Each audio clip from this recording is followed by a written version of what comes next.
Welcome to the Explainer. So, have you ever wondered how an app like Netflix or Twitter can serve millions of people all at the same time without just completely collapsing? Well, today we're going to dissect the anatomy of these high-performance applications. We're going to uncover the engineering secrets that make them feel so incredibly fast and scalable.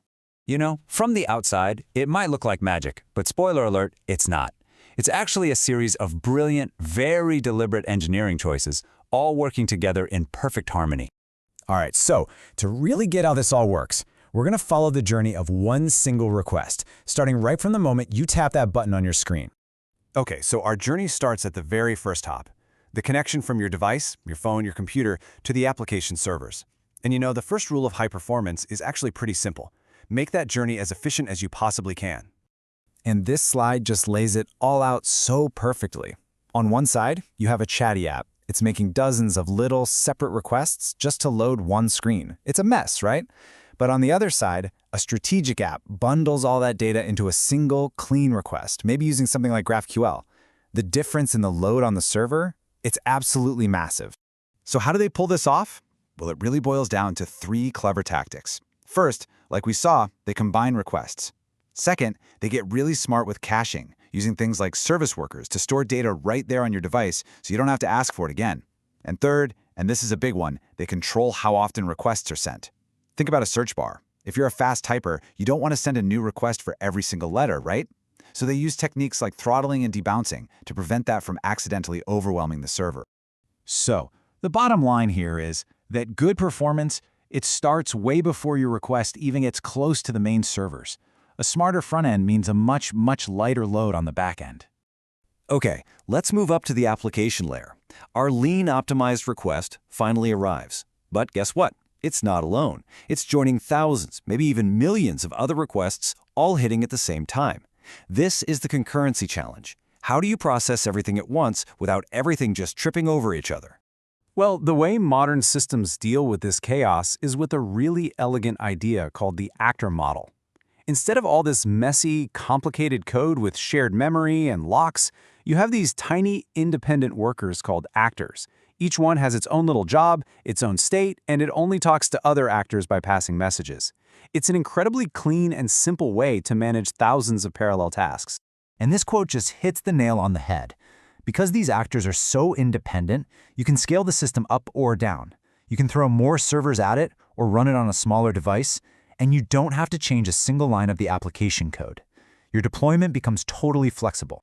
And frameworks like Akka, which are used by huge companies like Juniper and Cloud, they take this idea to a whole other level. They have something called location transparency, which means an actor can send a message to another one without even knowing if it's on the same computer or on a server halfway across the world. They also have self-healing, where a supervisor actor can just automatically restart a worker if it fails. The whole system just becomes incredibly resilient. Okay, so now we have all these actors running at the same time, all doing their jobs. And eventually, they all need to do one thing: talk to the database. And right here, we hit the next massive bottleneck in our requests journey. See, creating a brand new connection to the database for every single task is incredibly slow. And worse, it's super risky. Get this, research shows that database connection errors are behind nearly a quarter of all critical issues in production systems. And when they happen, it takes a median time of 76 minutes to fix. That's over an hour of potential downtime. No way! So what's the fix? It's a lifesaver called connection pooling. Instead of constantly creating and destroying connections, the system keeps a pool of connections ready to go. And just look at this chart. The difference is night and day. By putting a pooler like PG Bouncer in place, the CPU usage on the database server just plummets, from nearly 90% down to just over 60%. And the numbers, well, they just speak for themselves. One study looked at a system with 1,250 people using it at once. Without pooling, that meant 1,250 database connections. With pooling, it handled the same load with just 200 connections, and it increased the number of queries it could handle by almost 50%. It's a huge win. This analogy is just perfect. Instead of every car driving around, desperately looking for a parking spot, a valet service efficiently manages a limited number of spots, parking and retrieving cars whenever they're needed. That's exactly what a connection pooler does for your data requests. All right, we're almost at the end of the line for our request, the data persistence layer. But in today's systems, you almost never find just one type of database running the whole show. This brings us to a really cool strategy, a term coined by the legendary Martin Fowler called polyglot persistence. The whole idea is to just ditch the one-size-fits-all mindset and instead use the right database for the right job. And this chart shows you exactly why this is so powerful. You've got a database like PostgreSQL over here, which is an absolute beast when it comes to data consistency and running complex queries.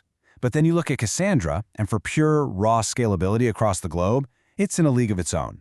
And Neo4j is just unparalleled for understanding complex relationships. No single database can be the best at everything. And you see this in the wild with all the big players. Take Netflix. They use Cassandra for all their video stream metadata because it scales globally. But for caching, they use Redis. And for their billing systems, they use good old MySQL.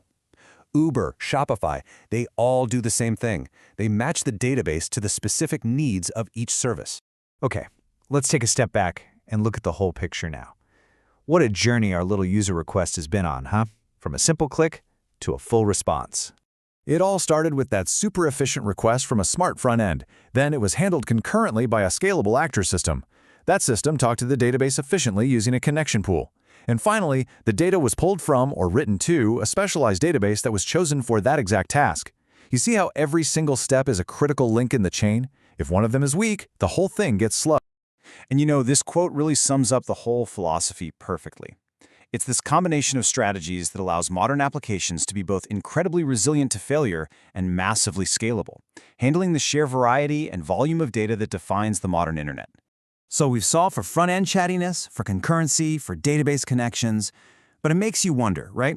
As these systems get even more complex, what's the next big bottleneck we're all going to have to solve?